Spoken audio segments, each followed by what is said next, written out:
Well, folks, welcome to one more edition of Politics and Rant. I'm Egberto, Willies, your host. Thank you so kindly for being a part of the show.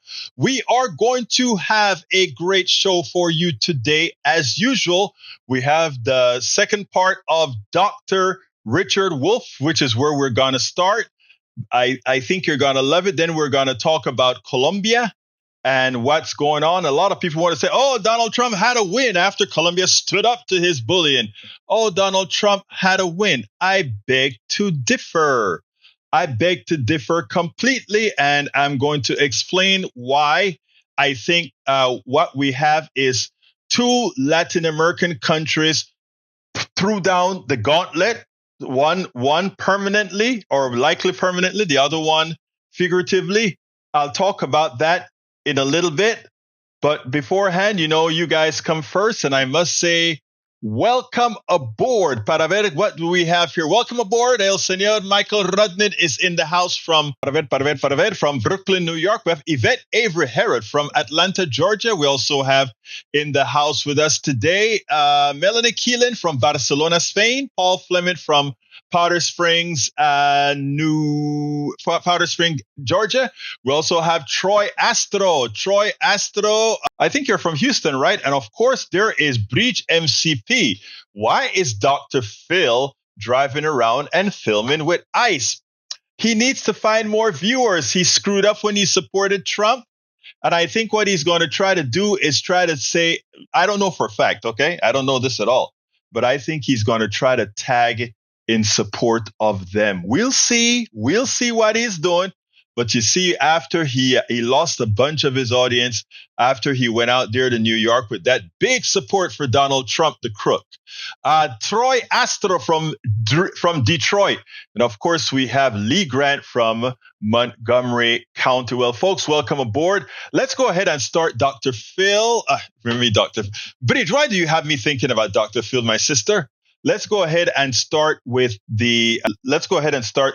Dr. Richard Wolff, and then we'll take it on the other side. Welcome to one more edition of Politics Done Right. My name is Egberto Willies, your host. Today, we're honored once again to have Dr. Richard D. Wolff. Dr. Richard D. Wolff is the professor of economics emeritus at University of Massachusetts Amherst and a visiting professor in the graduate program in international affairs of the New School University in New York City. He is the founder of Democracy at Work and host of their nationally syndicated show, Economic Update. His latest book is Understanding Capitalism and is available along with his other books, Understanding Socialism and Understanding Marxism, at www.democracyatwork.info, among the many other books that he has written. Of course, Dr. Wolff, welcome again to Politics Done Right. Well, it's a pleasure, Egberto. Every time I talk with you, I get emails of appreciation for you, for me. It's very heady experience, so believe me, I enjoy it. Well, look, thank you so kindly. Look, I want us to discuss some truths about capitalism and why the income inequality and wealth disparities that have been realized is not an accident, but a designed outcome. So why don't you take that away and run with it, please? Okay. Human beings in the course of our history as a species, human beings have come up with a variety of ways of doing what we call economics. And all I mean by that is producing the food, the clothing, the shelter that we need to live on, and distributing the output, the houses, the bushels of corn, the shirts amongst us. I mean, that's the problem of economics. Get it produced and then get it distributed. And for example, in much of the early history of our species, we did this in small groups. We call them villages, in which we organized, okay, how do we get the bread baked? How do we get the housing built? How do we take care of our kids? All the usual problems. Then at later stages in our development, we changed. It's a long story. We don't have the time for it, but we reorganized it and we broke away from doing it as a group in a kind of collective way all of us pretty much equal, men, women, older, younger. And we developed a system called slavery, which most people think emerged from clashes between groups of villages. And the winner became the master and the loser became the slave of the master. Long story short, some people were in a position to control the situation, to decide what gets produced and how it gets produced and where and who produces it. And the big one, who gets it when it's produced. And if you remember what you learned about slavery, you know that a very small group of people known as masters had the power to control the situation, and the mass of people were the slaves who did the actual work. Feudalism came later, at least in the West, and there you had a small group of lords and a mass group of serfs. Why am I telling you this? You'll see how it answers your question. We now live in capitalism. And capitalism is like slavery and feudalism. It didn't want to be. The people who made capitalism happen had bigger dreams, better dreams, but they ended up replacing the serf or the slave with the employee, and the master or the lord with the employer, and therefore inherited and maintained the fundamental inequality. The U.S. Census tells us that 3% of Americans are employers. The other 97%, you, Egberto, and me, we are employees. We are not employers. Okay, now let's understand what that means. The employers, those are the people who own and operate a business. Those are the people who are the boards of directors of large corporations, and they're the ones who are the major players these days. Those are the employers. And because, here comes the punchline, because capitalism gives them the position to decide what gets produced, how it gets produced, where it gets produced, and what's done with it when it's distributed, these employers have done something which surprises no one. They've taken the bulk of the output and given it to themselves, just as the masters did in slavery, just as the lords did in feudalism. That's why if you go to Europe, you're a tourist, you visit the great chateaus. That's what the lords arranged for their serfs to produce. If you go to the great ruins of slavery, same thing. If you go to the great mansions of capitalist America, same thing. You see what we do. Well, that's a recipe for inequality. That's a recipe that those who sit at the top, keep enriching themselves. Let me give you the latest numbers that come from Oxfam in England. That's that charity that keeps track of global wealth. We've been doing it for a century. It's the most reliable source of data. They tell us that of the roughly 3,000 billionaires in the world today, that's all. We have 7 or 8 billion people, but we only have 3,000 billionaires. Now, right away, you can see what I'm coming to. Well, over the last year, they just released their report. Over the last year, 2024, those 3,000 people taken together increased their wealth by $6 billion a day. Wow. For the 365 days of the year. They became collectively much more wealthy. Okay, you know what that means in simple English? That the inequality of the global capitalist system is making itself worse. We are on a death trip of inequality. And the history of the world suggests you can do that for a while. Sometimes you can do it for quite a while. But in the end, the overwhelming mass of the people watching what is going on and feeling correctly victimized by it rise up. The only real question is not whether, it's only when. And the only next question is, how are they going to fix the problem? And the fix will be temporary or the fix will be permanent, depending on how they change what's going on. My argument is you better change the system from the base up. You better change the way enterprises work, because if you leave in place a system that puts a tiny group of people at the top with all the power to run the enterprise, they're going to take the fruits of it for themselves. And there we go again with the inequality built into the system. You know, Dr. Wolff, one of the things that many capitalists have said is, I don't know if you remember Wall Street, that movie where the guy said, greed is good. And that is the reasons why even this inequality is something that we should cherish, right? Because again, it is what makes things happen. I pointed out on my program several times that if people were greedy, you wouldn't have billionaires, because the greedy ones, since we are all greedy, we won't allow those greedy ones to excel, number one. Number two, I've often said that if people really wanted to dominate, then we couldn't have just 3,000 billionaires that you talk about. So my question to you, given that narrative that I think has been placed in one of the best ways for folks to understand, I mean, serf, the Lord, the slave, the master, now the executive, and the employer, the employee, they're all similar models.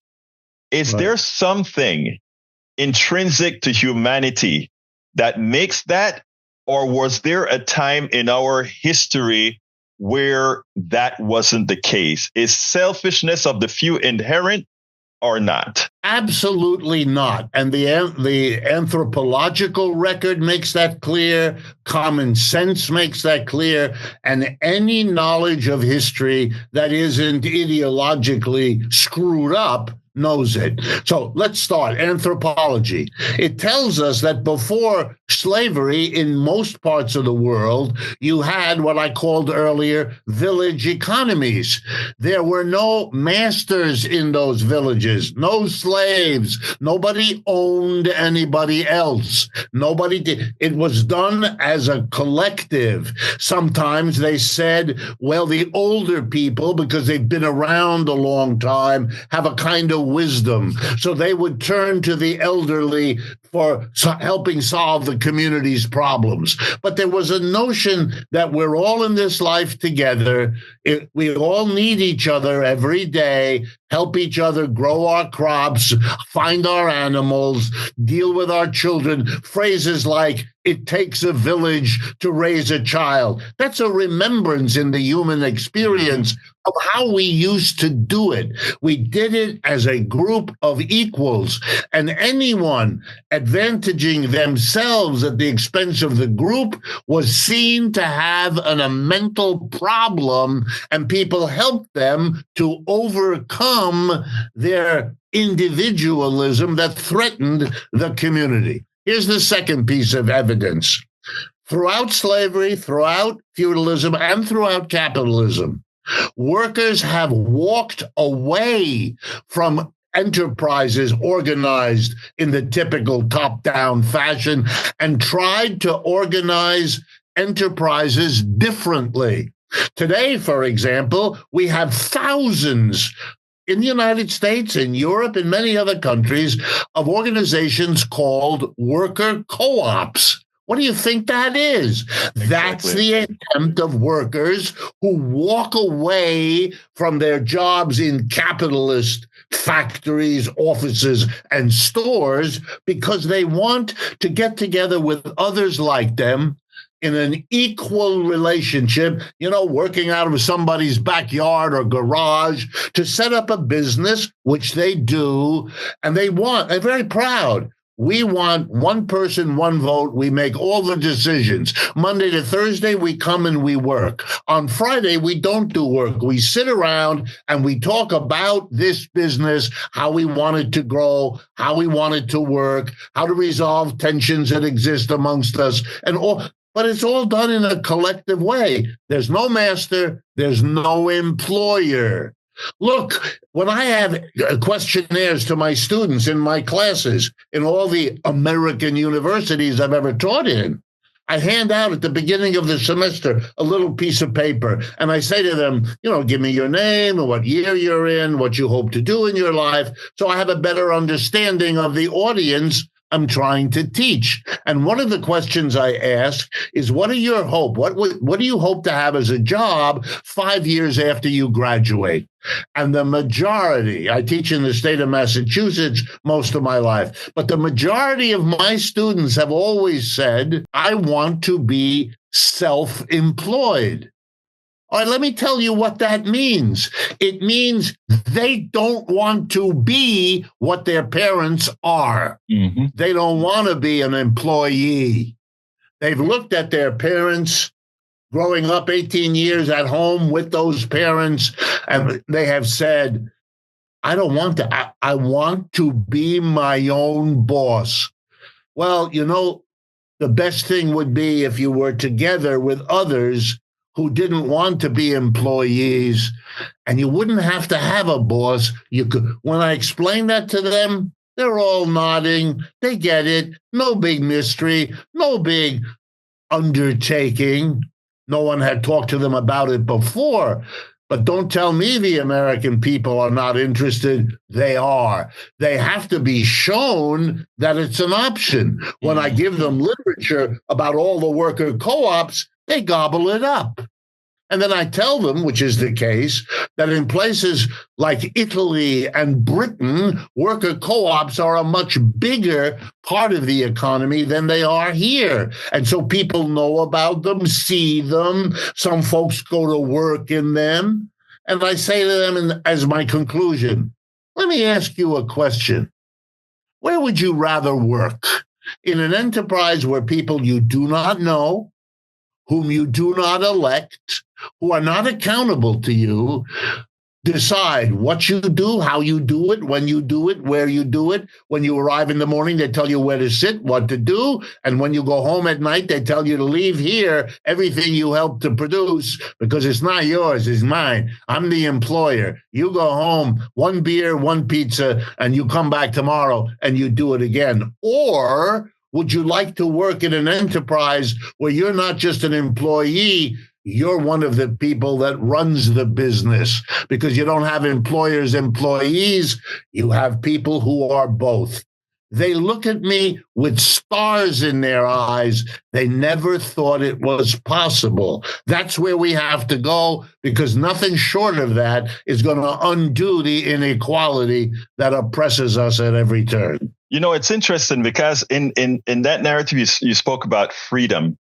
And, many times when you hear whether Democrat, Republican, or these folks who believe in this system, when you hear them talk about democracy and freedom, they somehow like to equate that with capitalism. I always remind them that one of the second biggest countries in capitalism is China. And I don't think China would be considered a democracy. But also in a democracy, as you mentioned before, you would have where your employees would collectively say, or I shouldn't call it employees, where the workers would collectively say, we want to do this, X, Y, or Z, or we see that the market really wants this, because that one guy at the top really can't see it, can he?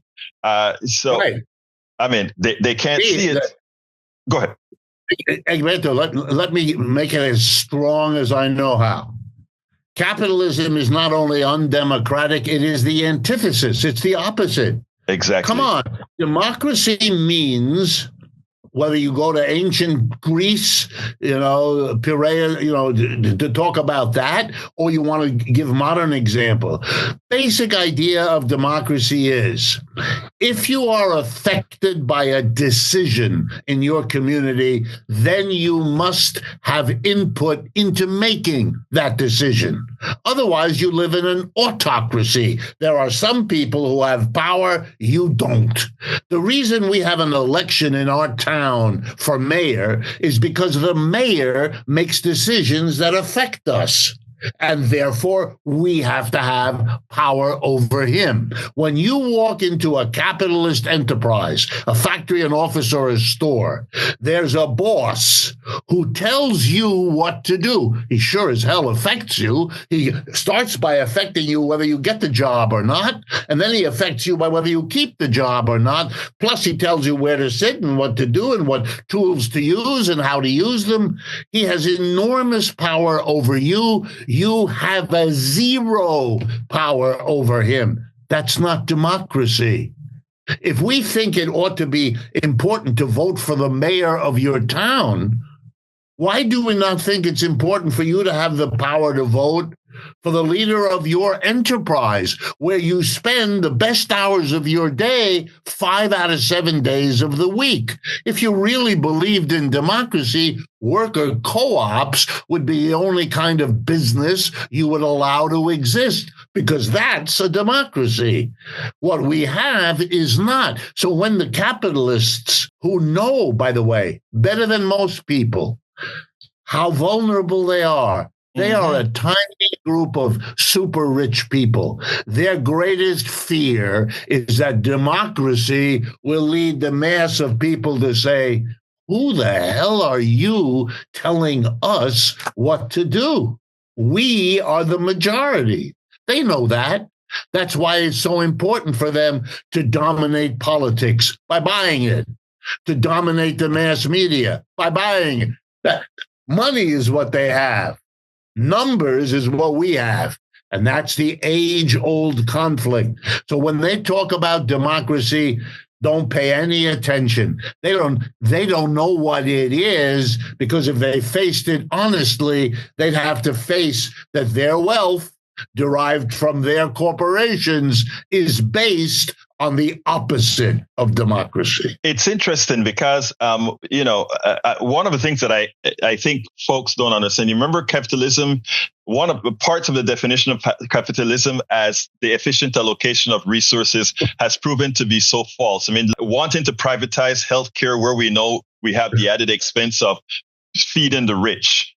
I've always considered the stock system a parasitic system, in that these are people that throw a few bucks out, everybody else work. I have this statement that I've started to make that said, anytime somebody tells you my money works for me, that is an abstraction that says I am a slave master. In other words, somebody else is doing the work and I am actually collecting on that person's work.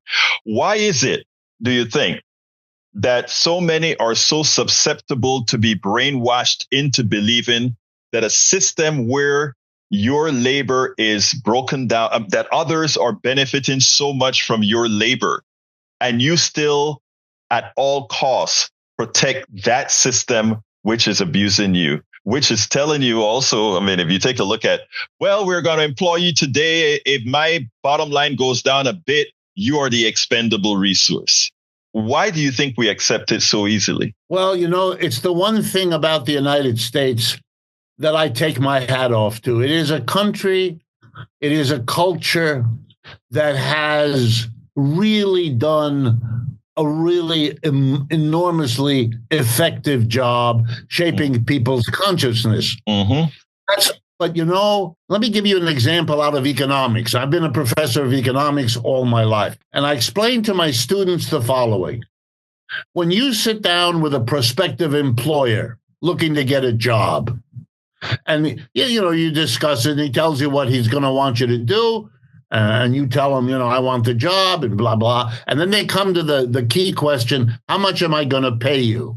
And let's suppose the employer says, I'm going to pay you $25 an hour. I want you to come at 8 o'clock and stay till 5, and I'll pay you $25 for every hour. Okay? You know something which the ideology in this country wants you not to know. That's very strange, although you're kind of used to it, because you know, for example, the importance of sex in life, and yet the culture pretends that we're not supposed to discuss it, we're not supposed to be interested. There's a phoniness there that everybody knows about. Well, there's one here too, and here's how it goes. You know that if the employer hires you and pays you $25 an hour, it's because during each hour that you work, you add either to the quantity of the outputs of that business or to the quality of the outputs of that business, so that he can get more revenue because of your hours work than he could get if you weren't there. Mm-hmm. Well, how much more revenue is he going to get? The answer is, he would not hire you unless your work produced more revenue than it costs him to get you to come there. So you know, if you think about it for 2 seconds, that he's only going to pay you $25 an hour if during every hour you produce more than $25 of extra value for him to sell at the end of the day. There it is, friends. There's where the inequality comes. Because you're going to produce $30 or $40 or $50 worth of output in an hour. He's going to pay you $25, and the rest of it he keeps. You produced it, he gets it. You produced it, you don't get it. That's why you're not wealthy, and he is. And there's no need for that at all. The worker collectively could pay themselves $25 each, and then collectively have the excess, what we call the surplus, be decided by the community to run a daycare, to give portions of it to the workers as a bonus. 100 things can be done with it. By the way, you know what a board of directors of a corporation is? It's the group of people who decide what to do with that extra that the workers have all produced for them. And guess what? They give it to themselves in those fat salaries and those beautiful executive offices. That's what it's used for. Not for you, community. For a minority, and a tiny one, rather than for a majority, which would be the democratic way.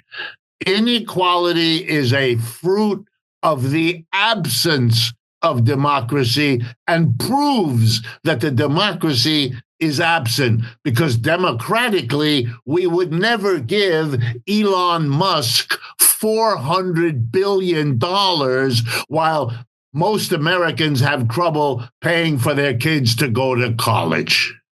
Interestingly, he's got $400 billion, and he has not ever, Dr. Wolff, produced anything of value. His engineers all these other people that have worked for him that don't make millions of dollars, make maybe a few $100,000 if they're at the high end.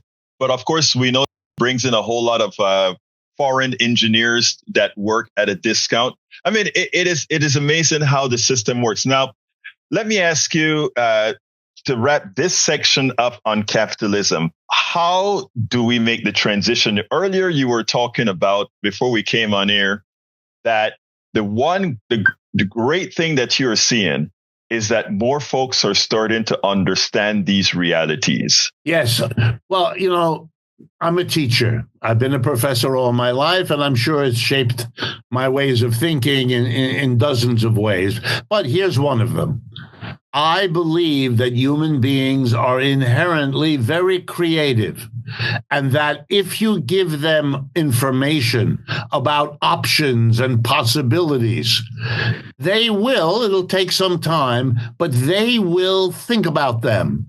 They will move in that direction the more upset and dissatisfied they are with the way things were inherited, the way they got them from their parents or the previous generation.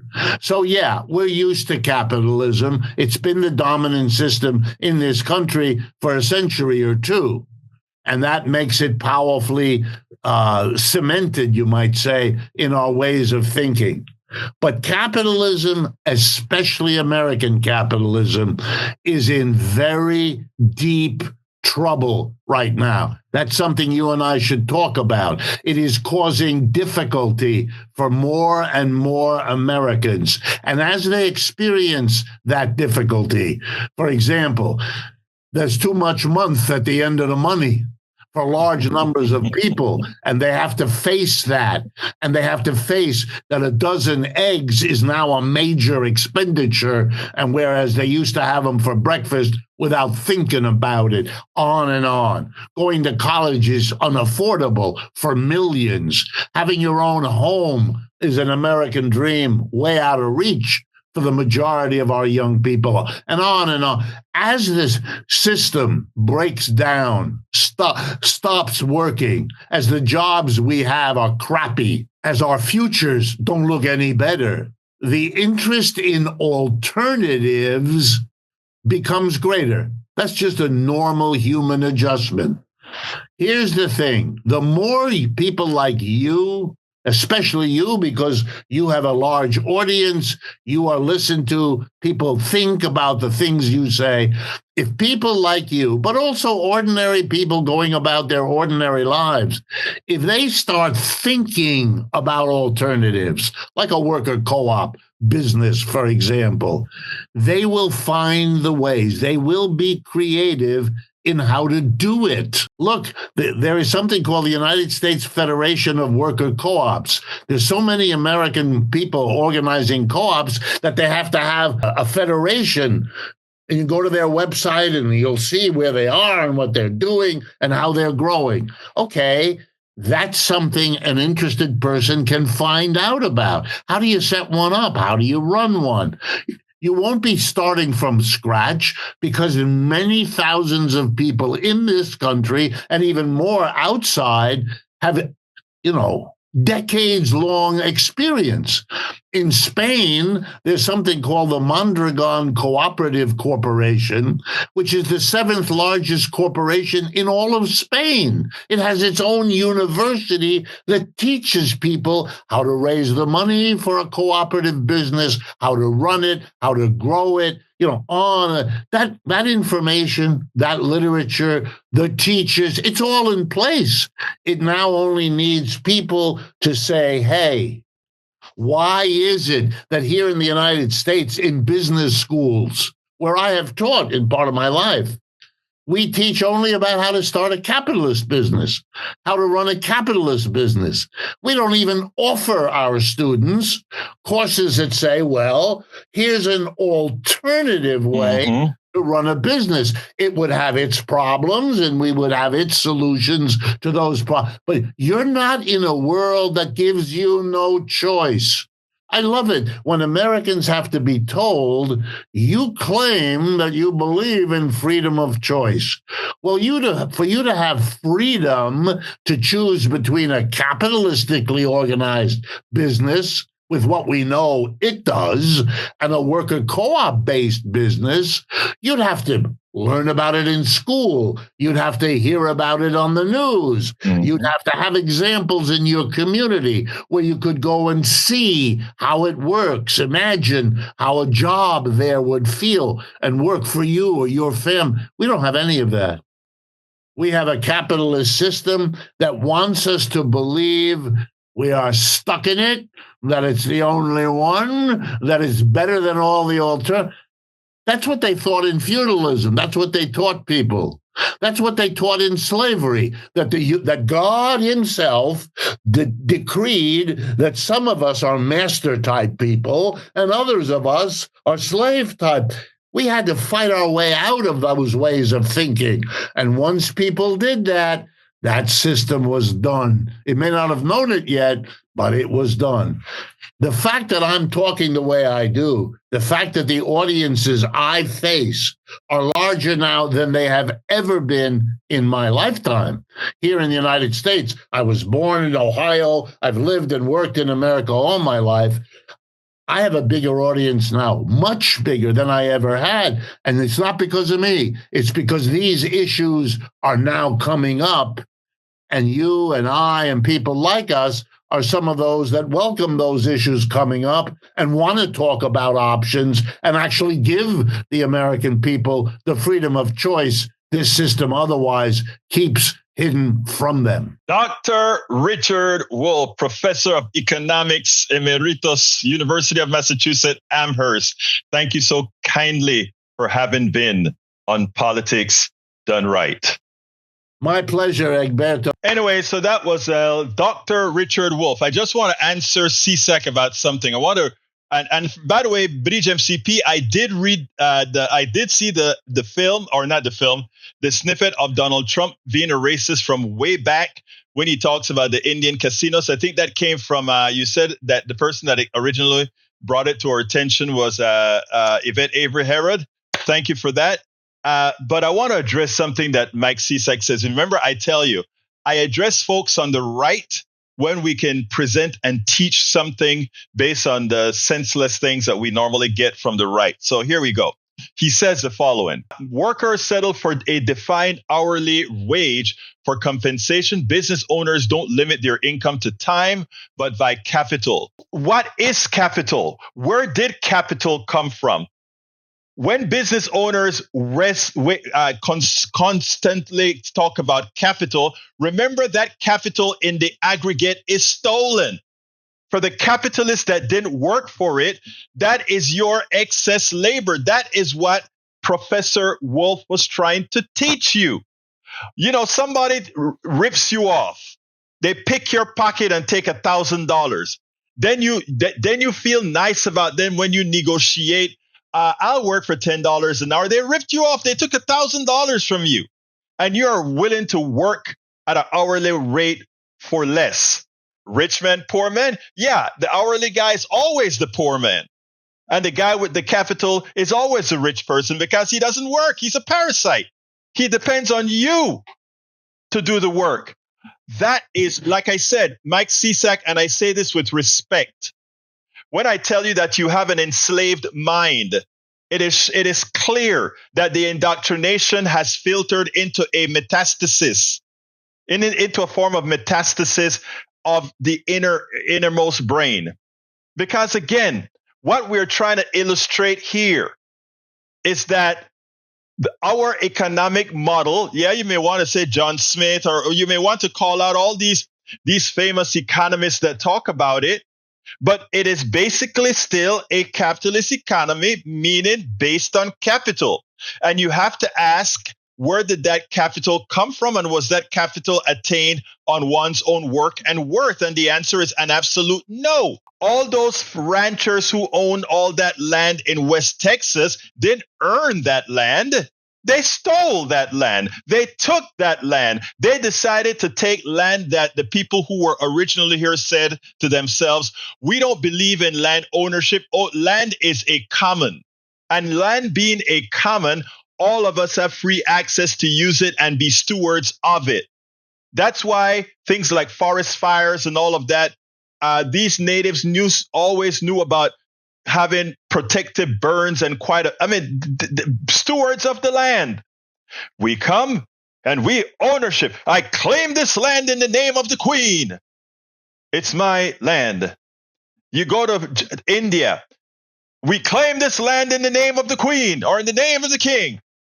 Who the hell are you? You know, we have all these attacks that we have on the immigrants right now that are coming over from the south, mostly from the south of the border and through airlines and staying, etc.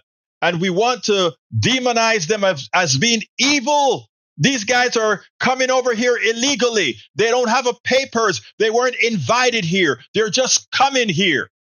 And we want to knock them out for that. And then but the lack of humility is what gets me, because these people are coming over here because of the violence in their countries, because of the economic situation in their countries. A lot of that situation because of what we have done economically to be advantageous in the export-import relationship. A lot of it is our doing.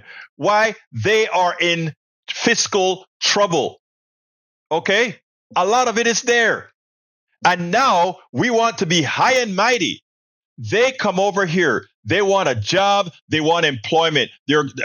Is there going to be some of them crime rates? Yes, but their crime rate is much lower than the crime rate of the born American citizens. But the other thing, when the original settlers came over here, they came over here to conquer.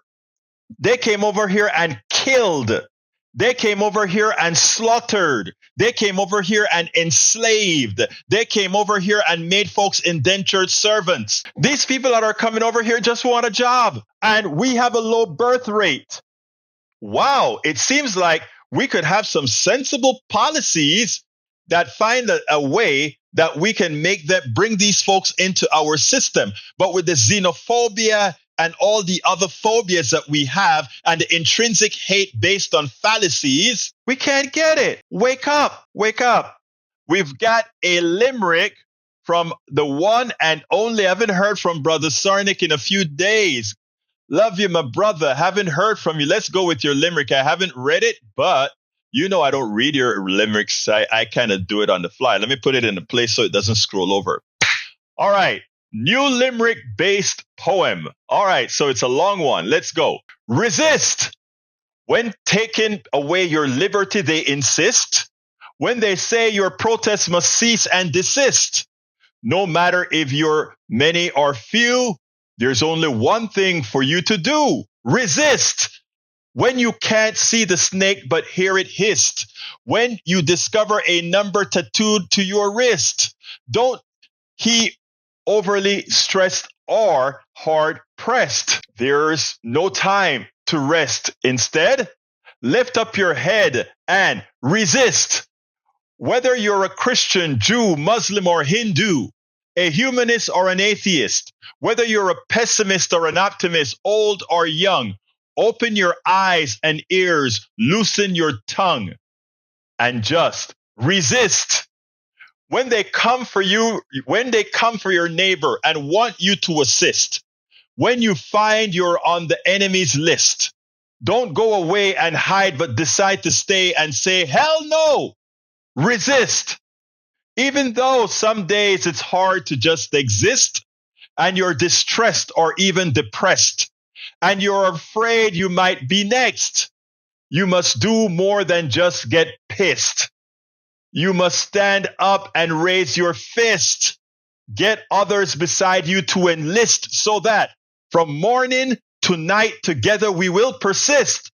Fight for our rights and resist, resist, resist. That is our call and cry, my brothers and sisters. That is the call and cry.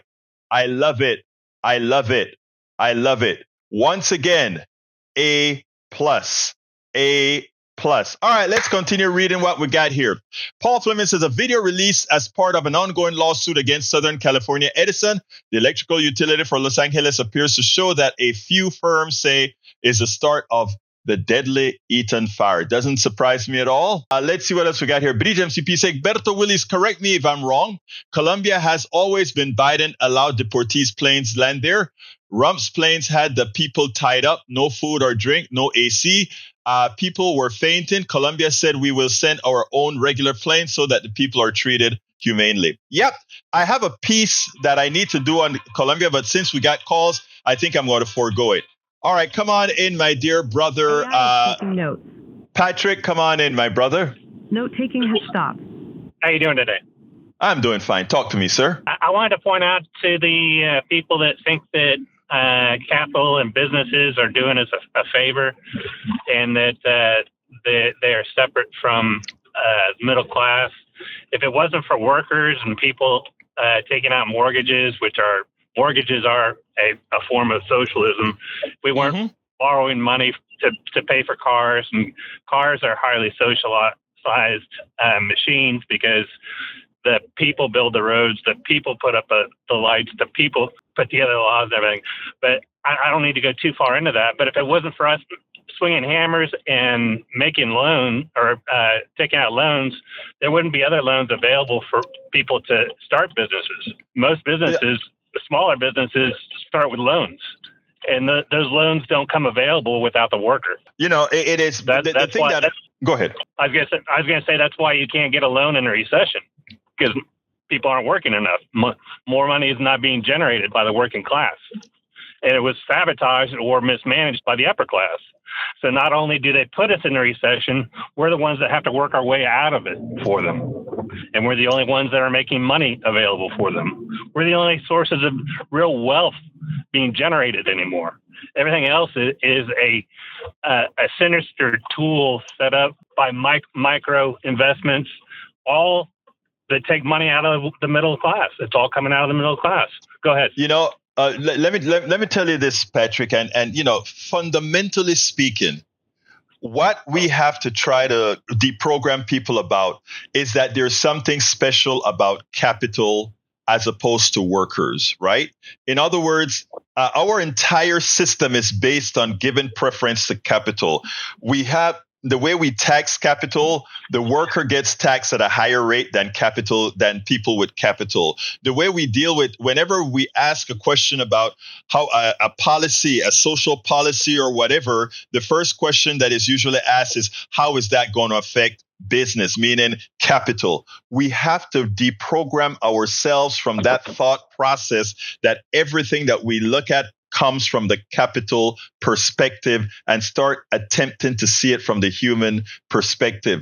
What happens is we have been indoctrinated all our lives to not understand something specific that you said there. We are the ones who always carry the load. No person with capital, no billionaire carries the load for anything.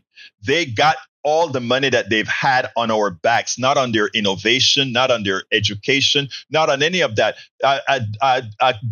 Musk could not write a piece of sensible code that runs his cars if you asked him to.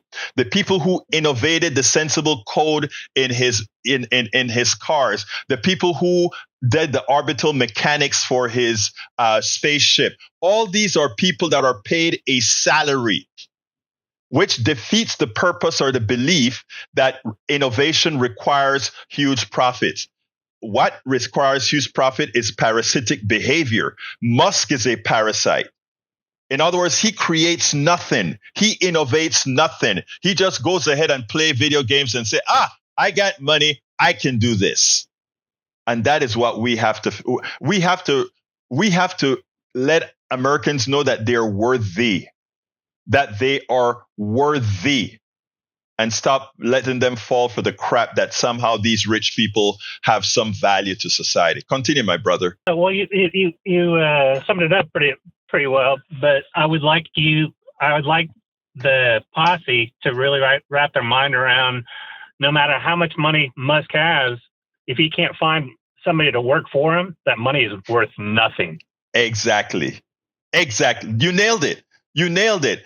Money is just, that's why all the things like crypto and all, it's a joke, and to think that a serious country has so many things that are fun. Look at what happened today, right?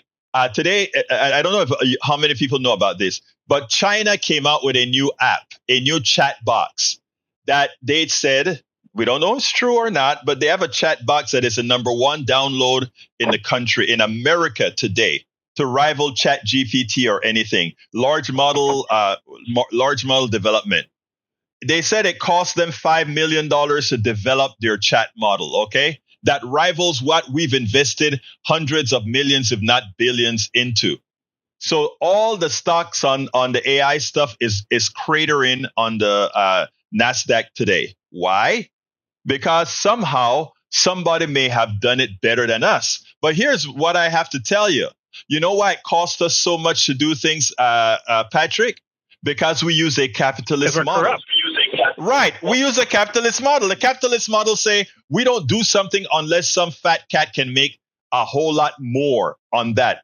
Not percentages more, orders of magnitude more. And that so many Americans don't get that. I don't get it. I just don't get it. But we'll see. Anyway, anything else before I jump to talk about Colombia for a little bit? No, go ahead. Have a great day. Right, thank you. Thank you, my brother. All right, folks. As you guys know, Donald Trump is talking about, he beat Colombia. Colombia said you couldn't bring the prisoners here. And we told them we'll throw some tariffs on you. And then if we throw tariffs on you, you're going to cave. And it seemed like Colombia caved, right? I am so proud of Gustavo Petro. A lot of the newspapers, including some in Colombia, actually said that Trump had an international win. But a paper, and let me just bring up the first paper. It's in Spanish, right? But it said here, Cancillería confirme despegue hacia Estados Unidos de vuelta a colombianos deportados. Let me tell you what that is saying. Remember, Donald Trump wanted to bring these people in like slaves with chains around their feet and their necks into Colombia off of a military plane. That's the visual that he wanted Colombians to see about their fellow brothers and sisters, right? Coming back to the United States after going through the Darien jungle to try to find some sort of economic freedom, right? So Donald Trump and these guys don't only want to deport people. They want to humiliate them. But guess what? La Cancillería de Colombia informó que en cuestión de minutos despegará desde Bogotá hacia San Diego, Estados Unidos, el vuelo de la Fuerza Aérea Colombiana que recogerá a 110 connacionales inicialmente deportados por la administración de Donald Trump y posteriormente devueltos por instrucción del presidente Gustavo Petro. All right, here's the deal. What that is saying is we, the Colombians, are sending our planes to pick up these Colombians in the United States so that they can come over here dignifiably. In other words, while everybody is talking about how Trump won, remember why President Gustavo Petro didn't let those planes land. He's gotten over 400 American flights returning people already. But when Biden was returning that I think it was 40-something thousand or however many thousand Colombians back to Colombia, he didn't try to humiliate them. He didn't try to dehumanize them. And what Petro was saying is, I don't want my citizens dehumanized. And what was the deal with Trump? We are sending our planes to the United States to pick up those who you are deporting so that they can have a dignified return to Colombia. We are not going. So again, that's all he wanted in the beginning. He said, we will accept our people in a dignified manner. All right. And the rest of, and again, Trump is a showboat. He goes out and he talks a lot. And even some of the Colombian newspapers are saying, yeah, he had an international win. Well, one Colombian newspaper did say something that was smart. They said the rest of the world is going to look at Gustavo Petro as a test case of how Donald Trump operates. So he stuck his neck out there. And while many would say he got it whacked off by Donald Trump with the sanctions, he didn't. He didn't want sanctions because he doesn't want to affect his economy. But you know who else didn't want sanctions? Donald Trump didn't want sanctions because your coffee would be more expensive, your bananas will be more expensive, your flowers would be more expensive. And he doesn't want inflation in his name either. So he had to find a way that he's going to claim he won. And Gustavo is going to just come out and say, and I brought back my citizens with dignity. I brought back my citizens with dignity. And you know what? While the right wing, we had the former president of Colombia who gave the current president a hard time. But guess who he works for? The Wilson Institute here in the United States. The former president of Colombia, I can't remember, Presidente Duque from Colombia.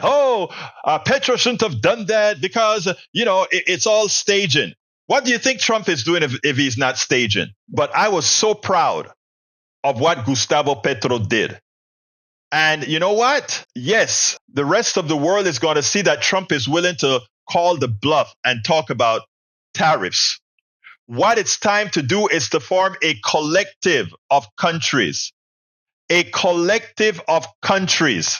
that say, okay, we are not going to do this and throw tariffs on us. We will reciprocate with tariffs. And you know what? Our economy going to suffer, but yours going to suffer more. You know why?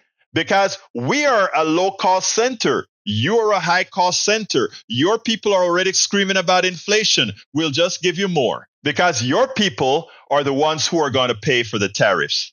Man, time caught up with me. I won't be able to play the piece that I did on Colombia. I'll play that tomorrow.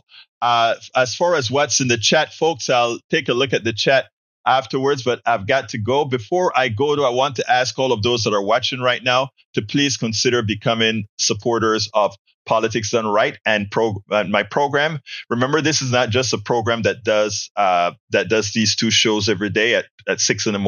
at 3, but we also did write books. We also write columns, both in newspapers and otherwise. If you take a look at several Houston newspapers and elsewhere, you'll see that I have several articles in them as well. I've written for Common Dreams. I've written for a lot of these other entities. So please help us keep this progressive message going by becoming supporters. I'd love for those, all I'm going to advertise today is ask you to become paid subscribers of our newsletter. And to become a paid subscriber of our newsletter, just go to egberto.substack.com or go to politicsdoneright.com/newsletter, politicsdoneright.com/newsletter. We can't do this without your support. We work hard, because more than ever. Another story I did this morning was with, the consumer advocate, Ralph Nader. Ralph Nader came out and pretty much said we need the mainstream media to start uplifting all the organizations that are working for the public. The reality is they're not going to do that. As you can see, the owner of the Washington Post, which is Bezos, and the owner of the LA Times, and the owner of New York, not all of them said they're going to try to cover Trump in some sort of a neutral way. You can't cover Trump in a neutral manner because Trump is not neutral. Trump is a clear and present danger. And Americans need to know that. Americans need to understand that. And Americans need to know that not from us just telling them, but from us giving them examples. And that's why we are here, the independent progressive media, because that's what we are going to do. But we need your support. So please become a paid subscriber. It's very, very inexpensive. Go ahead and subscribe to us at politicsdoneright.com/newsletter or go to egberto.substack.com and subscribe to our newsletter. We cannot do this without you. You can also join our membership at if you're on YouTube, you can join the membership. Hey, join them all, and help us do what we know we have to do. All right, I got to get out of here. My name is Egberto Willies. I love you all. And you know how I end this, baby? I am what? Out! We spend a lot of time deconstructing the news, trying to parse it into a form that everybody can understand. We try to find those little nitpicks where it flies above the fray, etc. If you really like these videos that we do, I want to ask a big favor. Please go ahead. Number 1, subscribe to our channel. And number 2, please join if you can. Thank you so kindly for watching. Keep watching. Please remember to share. We must populate the entire internet with our progressive message, a message that we know is what most Americans say that they want. So help us, please join.